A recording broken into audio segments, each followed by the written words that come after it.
I want to welcome you all back to the Motivatarian Exchange. Now, after 4.5 years of being Paint Talks podcast, I kept running into people that weren't painters, but I still wanted to have a conversation with. So I took a break for 6 months, rebranded, really thought about what message was important and how individuals, creatives were showing up, whether motivation was there or not. And I decided to kind of direct this podcast with it being mostly about myself as a motivatarian. And yes, that's a made up word. But if you Google it right now, you're going to see Dionne Woods pop up. So honing in on that. But I am fascinated by creatives and the way that they come back, the way that they get stopped, they have obstacles, they get tripped up.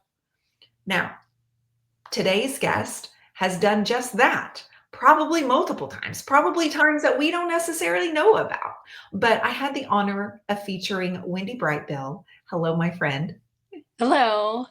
I'm so glad you're here. I had the honor of featuring Wendy in my winter volume of the Turquoise Iris Journal magazine, where I got to see her artwork and learn a little bit more of her backstory.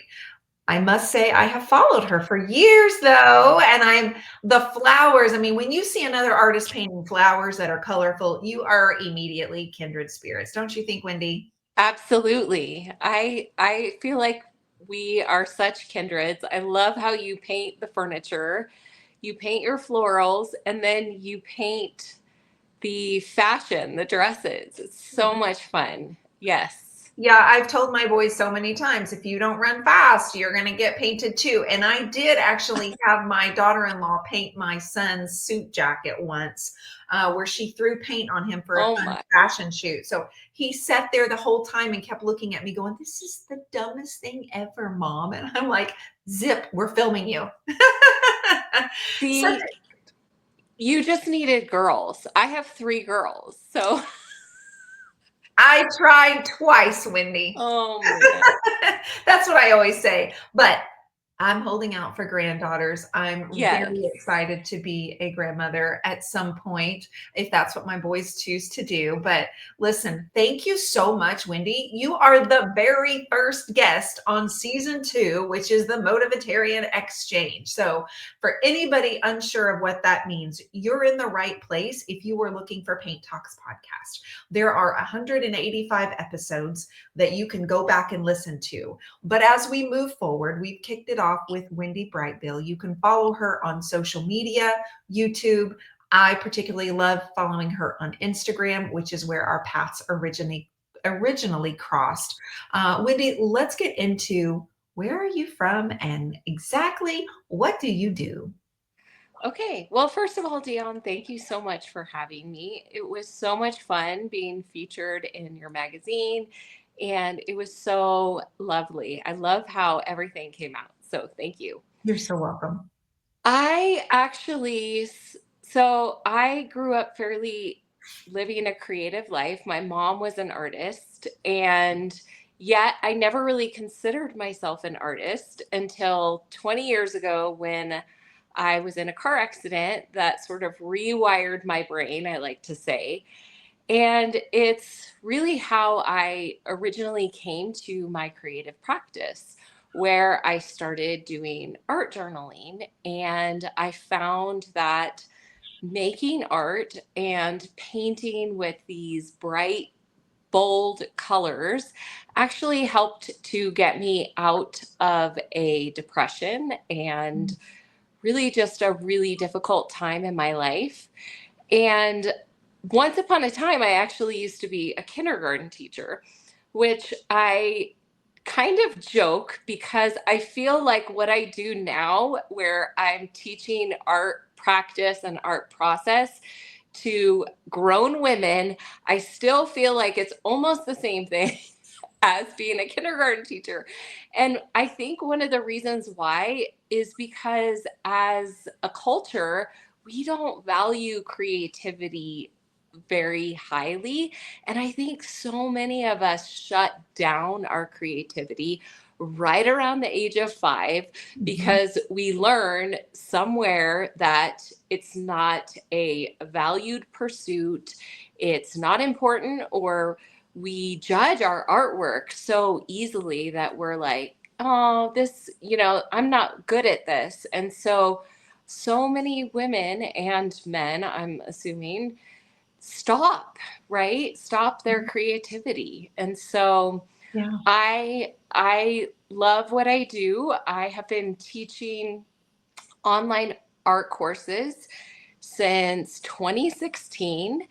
And just recently, the last 3 years, I've been really diving deeper into mentorship with other artists, because personally, when I was in the beginning of my own creative journey and starting my business, I just wanted someone to take me by the hand and say, you know, try this and it's okay. And this is really tough, and push through some of those really difficult times where your confidence level isn't quite where you want it to be.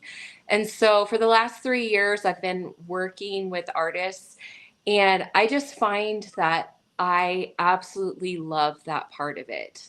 I feel like I am able to tap into my gifts, and really I love helping artists find their own style and all of those things. So that was kind of a really big mouthful there, but Oh, well, that's how all of us are. Listen, right. Wendy, I also started college to be a early childhood educator, to do kindergarten through 3, and Oh realized my.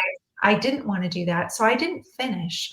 I knew I wanted to make pretty things, but I remember thinking, that doesn't sound very sophisticated.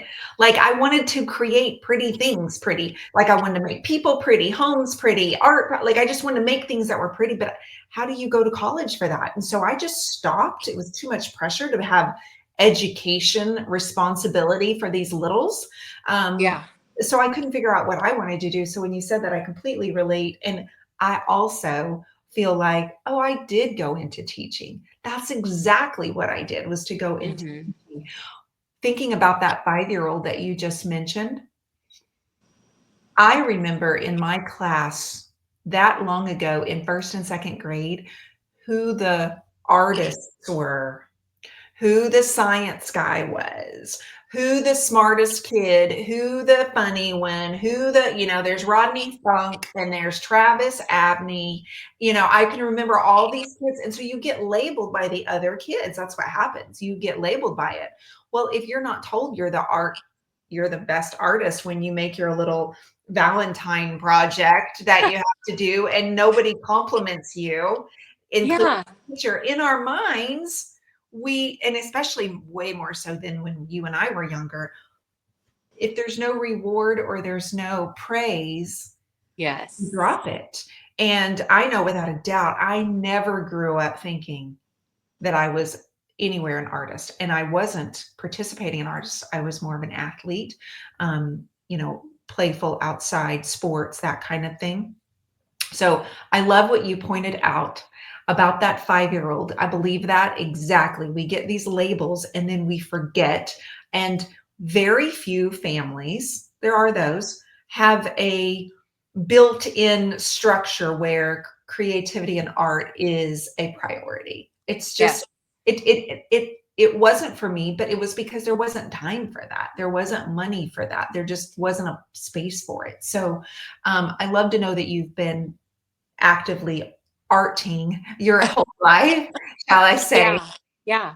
And I think even with me, like my mom was an artist, she was a seamstress, and such a huge part of, like, she was a DIYer. Like, she was always like, "Oh, we can do that. We can do it for cheaper," you know? And I think I picked up some of her spirit along the way. But at the same time, it was like, it wasn't ever like an option per se that I would actually make a living through my creativity. It was always just something that I did on the side. So, And the internet truly has opened up a world for artists to connect across the world. It's The amazing. internet, I mean, it's been amazing. I mean, it is what it is. We all know this. But for the art world, it's a completely different experience now that we're able to connect through the internet and be able to support artists and to get our art out there. So, Yes. let's It's go ahead. such an amazing resource for sure. Absolutely. You mentioned the car accident, which is what Yes. kind of catapulted you into a complete and total life change. I cannot imagine the worry and how scared you must have felt through that, Wendy. Um, can you take us through that defining moment and how you identified more so, even more so, as a professional artist after the fact? Yes. So, like I was saying, I grew up with a mom who really encouraged creativity.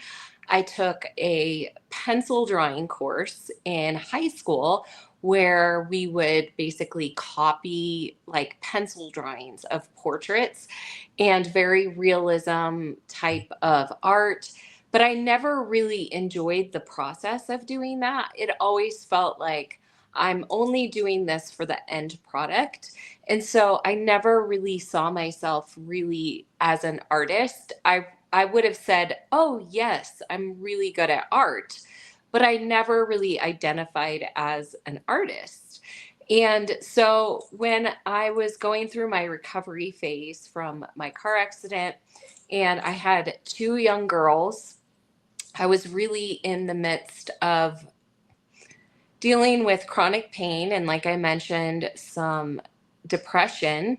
Mhm. And my mom bought me a mixed media art book. She bought me Kelly Ray Roberts' Taking Flight, which I'm sure so many people remember that book as part of their beginning of their creative journey. And I remember we didn't have a lot of money and I didn't have a lot of space, but I went to Hobby Lobby or Michael's or somewhere and bought a whole bunch of scrapbooking paper and just started like, the collage and the whole mixed media scene. And I just remember feeling like, oh my goodness, I love this. I love making a mess. And I think it was the permission that I needed to just be okay with the fact that my life was a mess. And it also invited me to find beauty in each moment and not worry so much about the end product. And I think it was the first time that I had begun creating where I just fell in love with the process of making the art. Mm. It wasn't about, having some amazing painting at the end. And it was more about my own internal journey and bringing healing to especially my brain injury. And what was interesting about it, our brains are so amazing, but because of my brain injury, I actually needed to start using the right side of my brain more. I used to be way more like detail oriented, way more, I don't know. My husband says my personality completely changed. And so I think that really the things that began to open up for me, it like just the fact that I could sit down and just paint something out of my head. I never would have been able to do that before my car accident. And so, yeah, that's kind of how it started. And I began with, just altering books and creating mixed media art pieces. And I did a lot of art journaling, and it really helped ground me and became so much a part of my healing journey. So I don't know if I answered your question, but You most certainly did. It's fascinating to hear more about your brain and the recovery and how you, like you said, you rewired it. My husband's an electrician, and I always imagine like the electrical box when we need to rewire, we have to force it.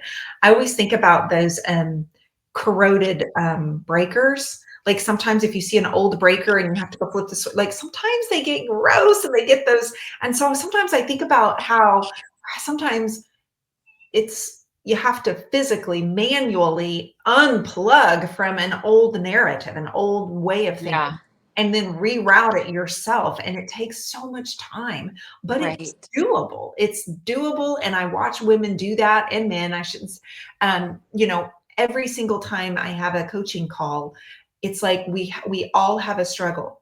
You also mentioned something earlier about creating from a kind of a lonely state of mind, and with the depression, so many of us get so trapped in this space where we think the way we're feeling, we're the only one. Yes. We're the only one. And yes, your experiences might be completely your own, but the thought and the feelings that we have are so similar. And one of the things I love to do is have a group full of women and ask similar questions and see how many of us stand up. Mm, That's me too. yes. That's me too. That's me too. And recently I was at an event and I asked how many of us struggle from with depression and anxiety, and all but one woman in the entire room stood up. Wow.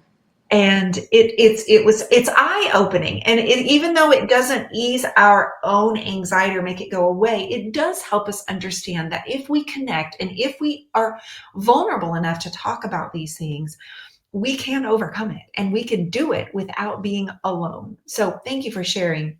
I can't even imagine how traumatic that was, and scary for your entire family. So when I think about Wendy's artwork, I think bold color, your marks are very, I'm losing my words. How do you describe your artwork, Oh Wendy? my goodness. Well, it depends on what art we're defining, right? Right. I think that I'm fair, or at least I've been told I'm fairly loose and expressive, but Mhm. I also like using a whole bunch of texture because I paint with palette knives and Yeah. oil paint, and I don't know. I guess there are places where I have a little bit more definition in my still lifes, but yeah, I don't know. It's very painterly in this way that I can see your brush strokes and I can see the Yes. bold color. And like I said in the very beginning of this, you guys, well, you just need to check out our work no matter what. Like it's a handshake we're doing through the screen, through the microphone here. You got to go check out our work. Okay. Thank you. Yes, absolutely. But I also feel like there's a softness, even though there might Mhm. be bold color, there's a softness, almost like a tenderness. And Yes. I'm curious how you protect that softness and tenderness in your practice while also being expressive and bold. Like that's Hmm. an easy thing to do. Have you ever thought about it like that? That is so interesting. I love that. I love hearing what other people's perceptions are of not just my artwork, but I think it's a powerful thing to do with lots of artists, especially when they're like struggling to find their creative voice and what it is that they're trying to express through their art making.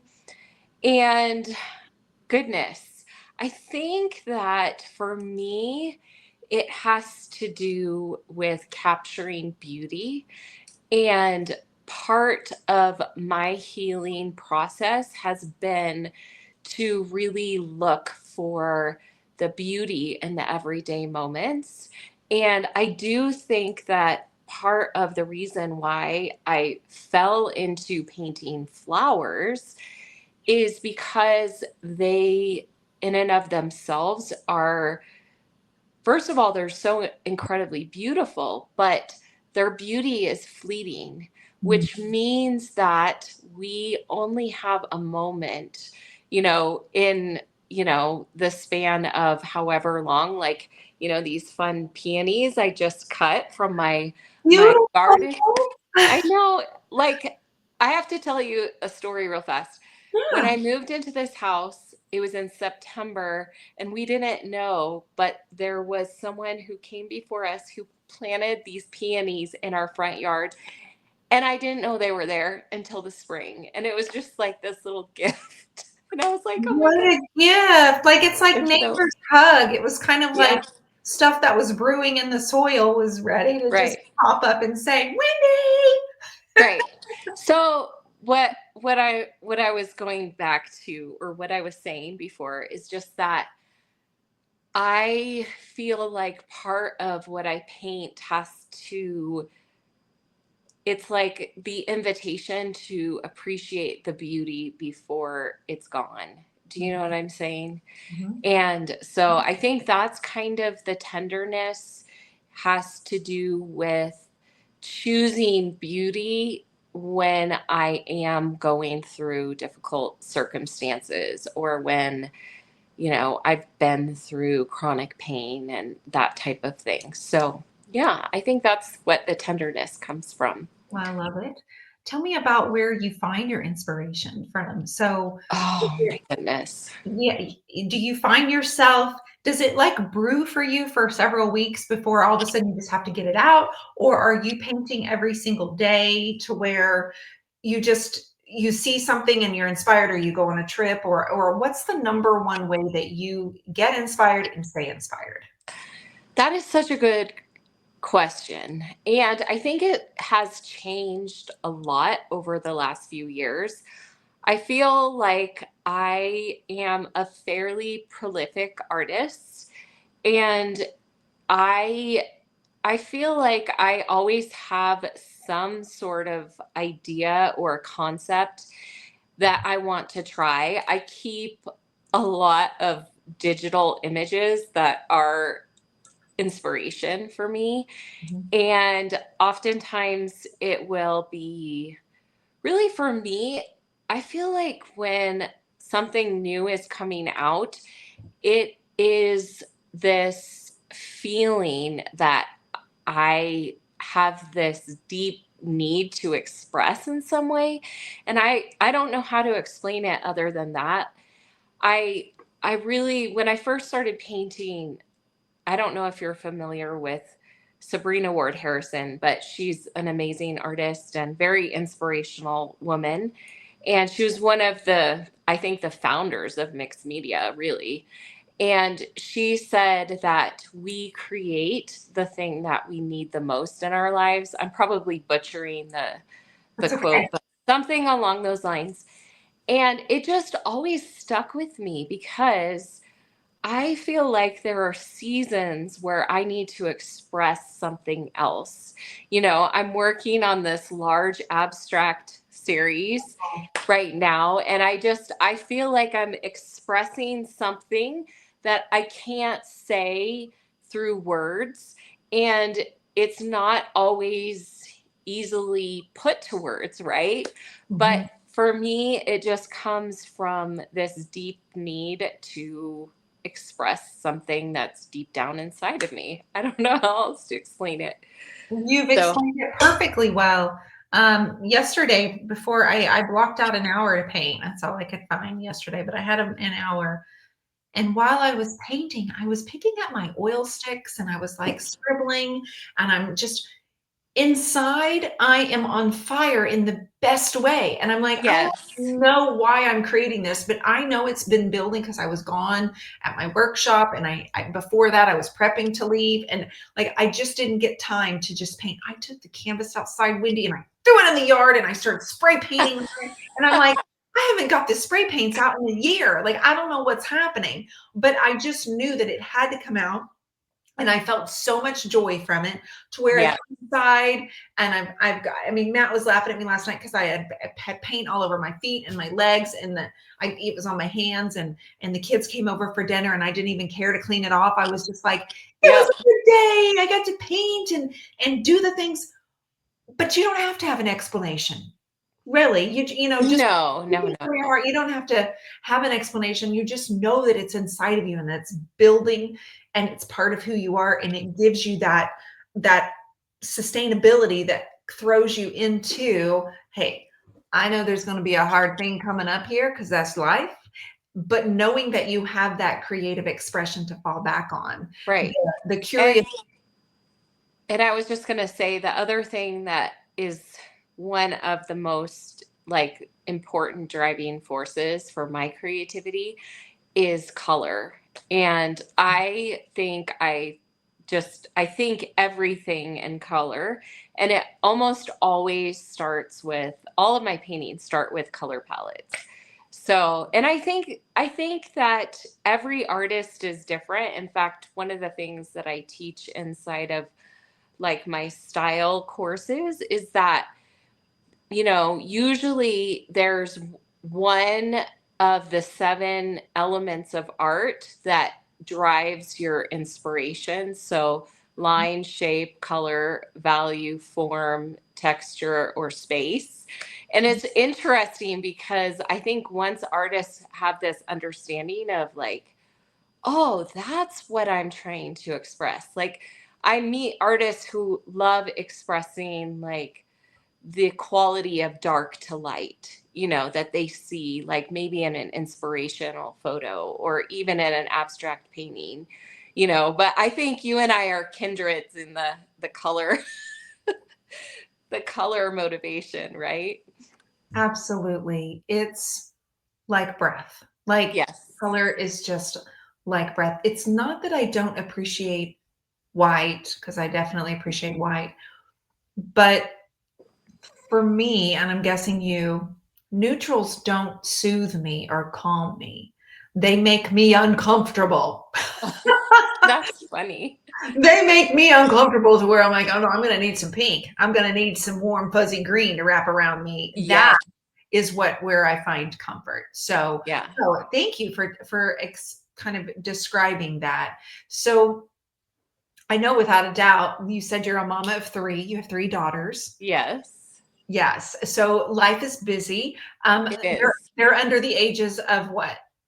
So my oldest is 19 now, Okay. and I have hired her to be my little social media manager Amazing. person. She's just recently started. She's helping me on Pinterest and then also doing like video for me, and she's like making YouTube thumbnails and all this cool stuff. So she is my oldest, and then I have a 17-year-old and a 12-year-old. And those two I am currently homeschooling.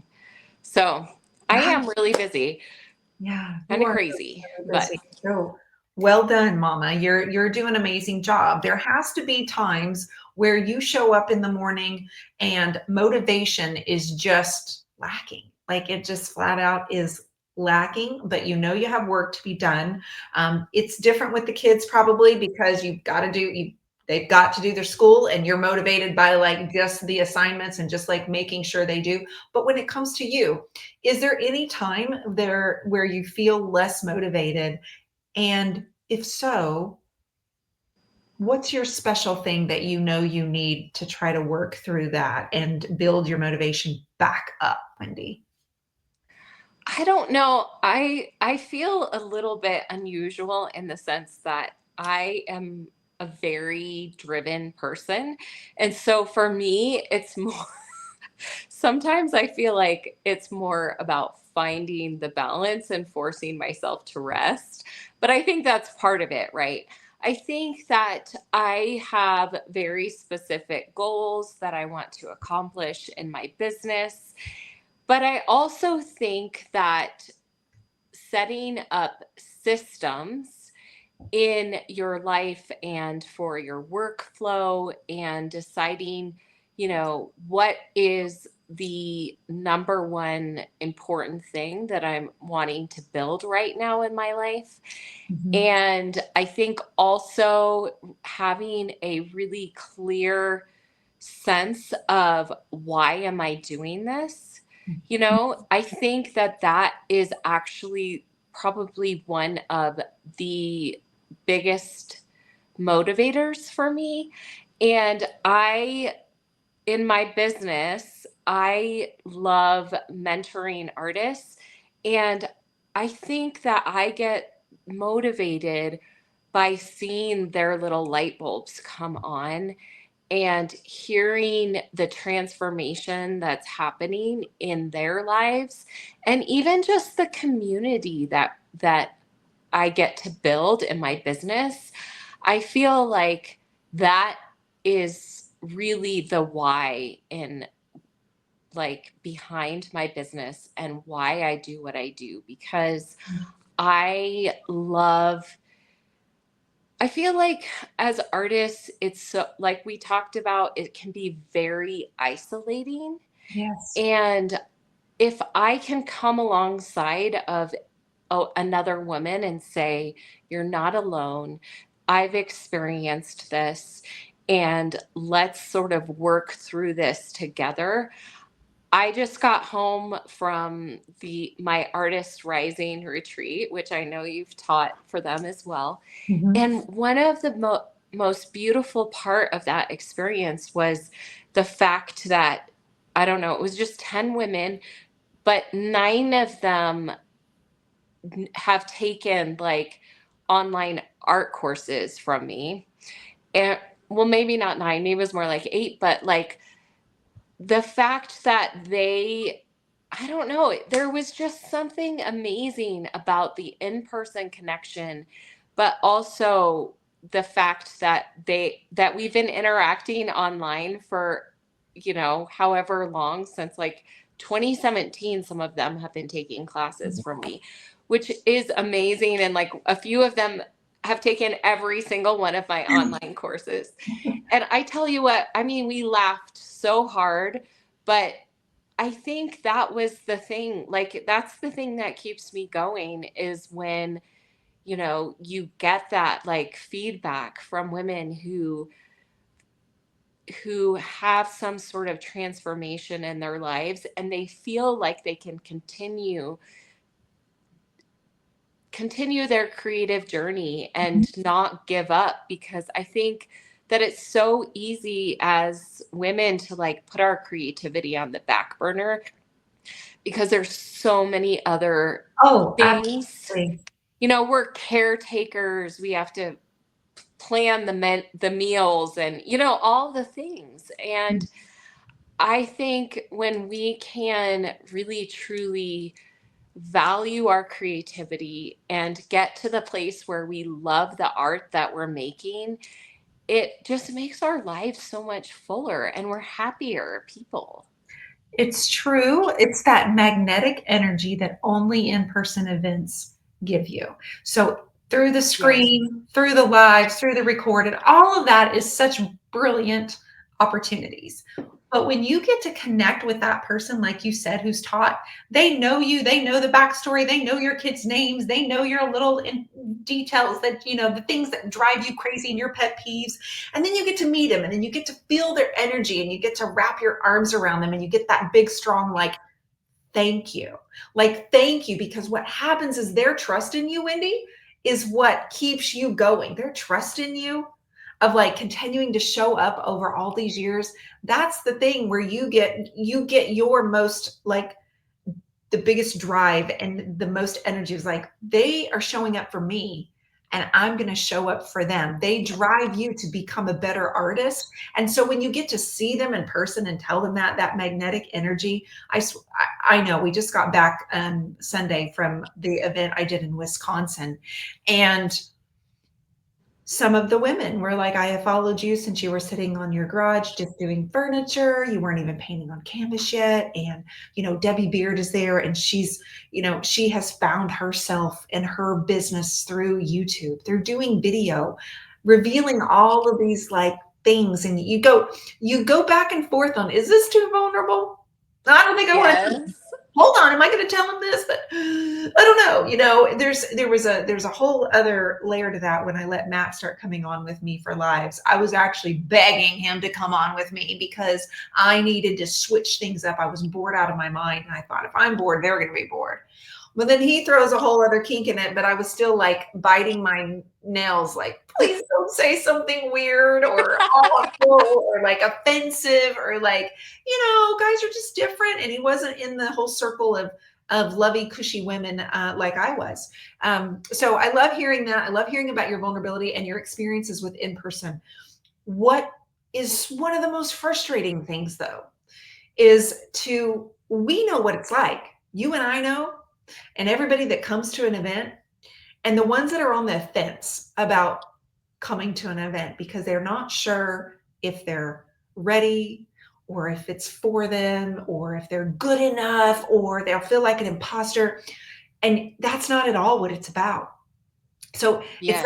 it's that how do I get the right words? Like, how do I come up with if you just trust this? Because if your soul or your internal dialogue is saying, I want to go, Yes. you should go, because you have no idea what you're going to walk away with. You have no idea the experience and the connections that are going to happen. So when I started the Motivatarian, calling myself that, I built it on 4 pillars because I know that we are all motivated basically by one of these 4 things. We can kind of categorize ourselves.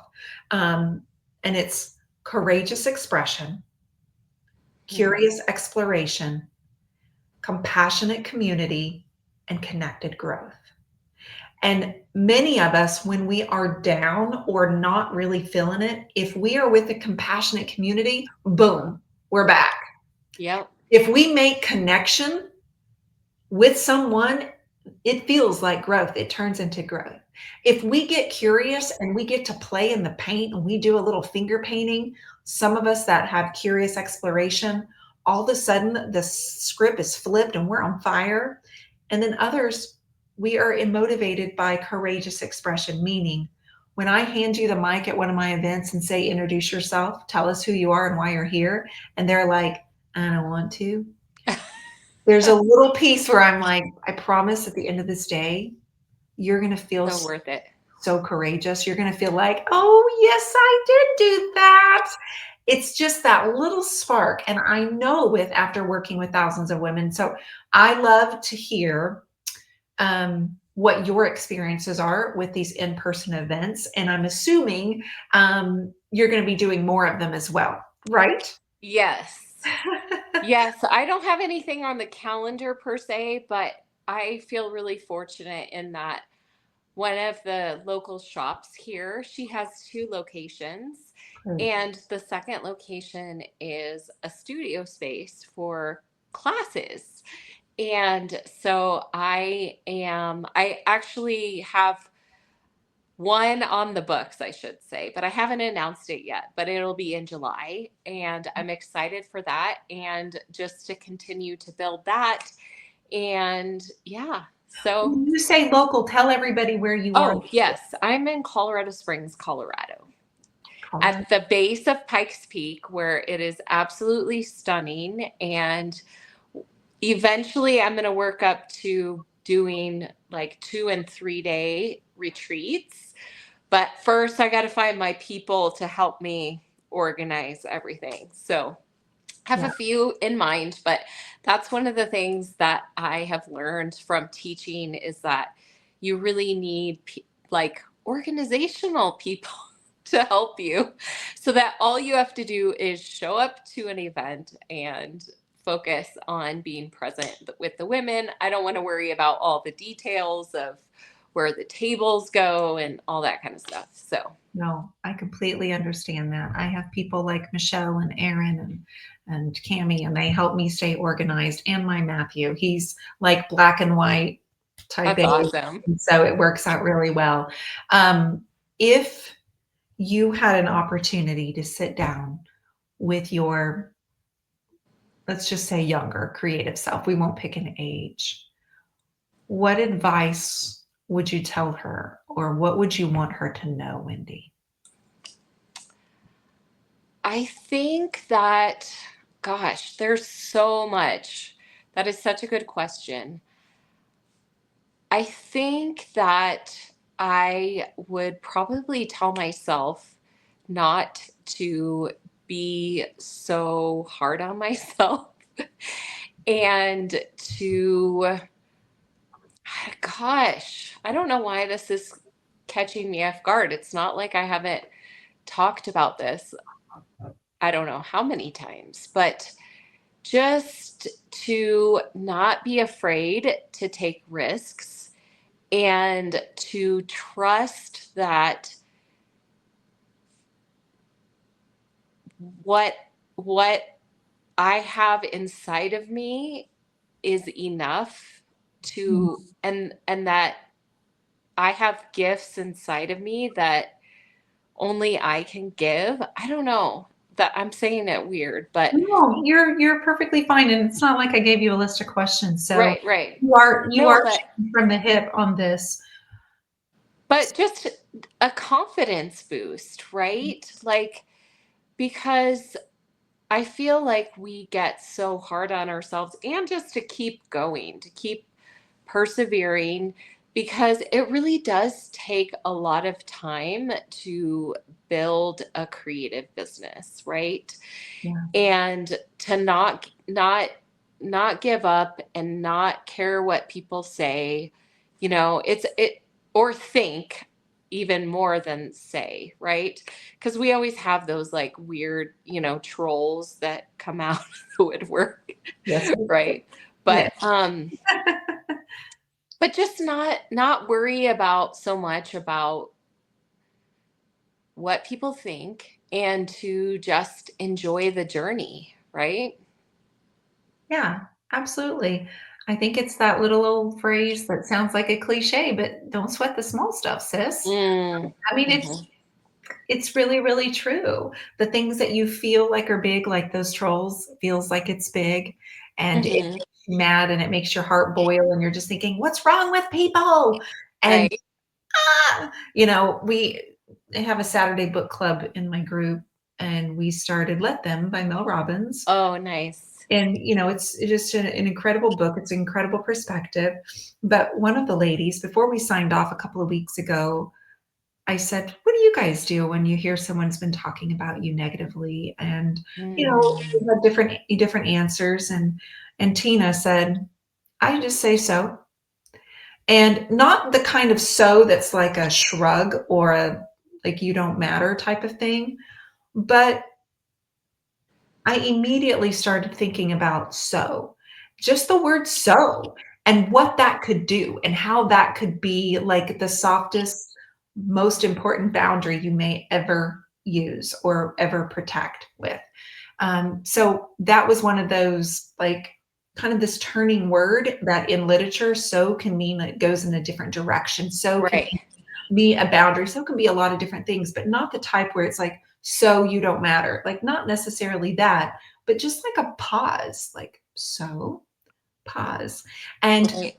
I'm embracing that. I'm embracing that. Ever since I heard her say that, I'm like, I am into this, like, something that is so simple and so clear. What can the word two letters be? Ha, Yeah. that And leads, go ahead. oh, I was just gonna say, whenever you were speaking, oh, whoops, I'm knocking stuff here. Um, that's what I was going to say. So one of the things that I also think is really important running a creative business is really, it's almost like, especially in this day and age where we have access to social media and it's so easy to see what everyone else is doing, and it's almost become, I think, a distraction to so many creative people, in the sense of we get so consumed with, oh my gosh, look at what Dionne is doing, look at what she's putting out, instead of really just sitting and getting quiet and almost putting our blinders up, right? And deciding, okay, this is what I want to do in my business and this is where I want to go. and getting out of that like almost comparison mentality, I think is so incredibly important for building a creative business today. You're So 100% right. We're all guilty of it though, aren't we? We're yeah. all guilty of it because it's like, oh, I'm going to spend 30 minutes over here looking and seeing and what everybody else is doing, and maybe I'll get some sort of idea. But those are their ideas, Mm-hmm.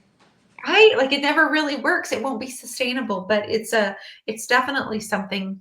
Blinders, putting the blinders on, Wendy. Yep. That's important. So before we wrap this up, um, completely and totally random question. Okay.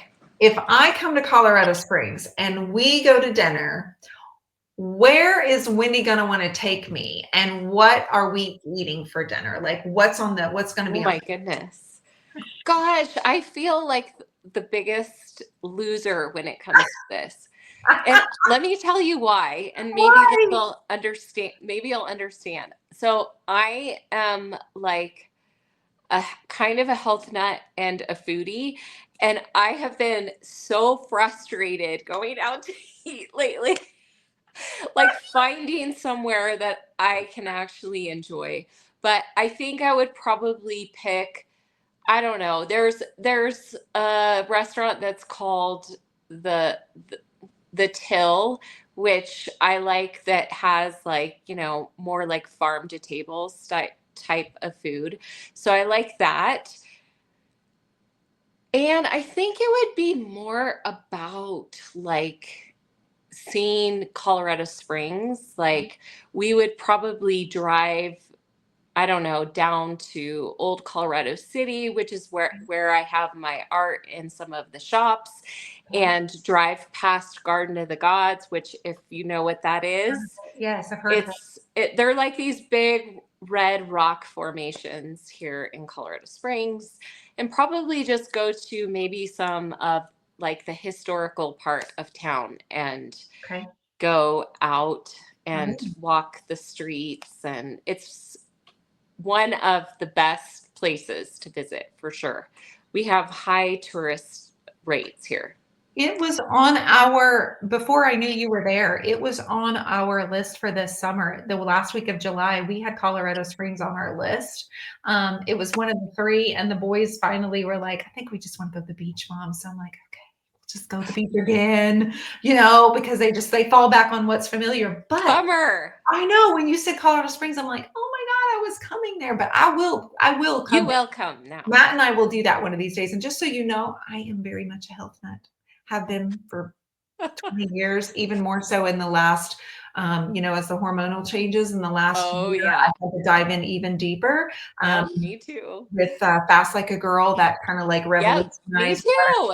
Are you serious? Oh my gosh, we could go off on a tangent about menopause, because Yeah. I went through early menopause because of a hysterectomy. So I could talk like for another hour about that.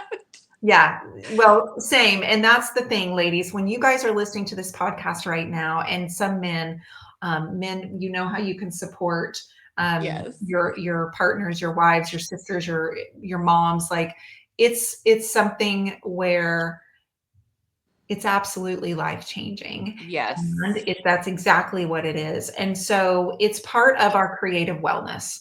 And it all goes under the same category. So addressing it, being vulnerable about it, we could have another podcast on the topic if we wanted to. I've actually talked about, you know what? I'm going to do a different magazine, Turquoise Irish Journal, and then I'm going to do, 50 plus women creative wellness magazine. And I'm like, I'm going to have a There second one. you go. So, I get these wild ideas sometimes, and my team is like, okay, hold up, lady, let's bring it back in. Yeah. So as we sign off, we're going to, Colorado Springs, that's where we're going. We're going to the Teal. And if we were coming back to your house and we were going to watch anything on TV, whether it be a Oh movie my or goodness. anything, what would you want me to watch with you? What would we watch? Oh, this is hard. This is telling me a lot about you, see? Well, it just depends, I think. I don't know. I think Okay, let's go back something. to Okay, if it's easier, then tell me what your favorite thing is to watch. If it's be a movie, a show, what's your favorite ever? My favorite ever, I guess, I know this sounds, I don't know if it's weird, but I love The Lord of the Rings. Oh, no, that's a good series. Are you kidding me? I mean, I'm an Avenger girl personally.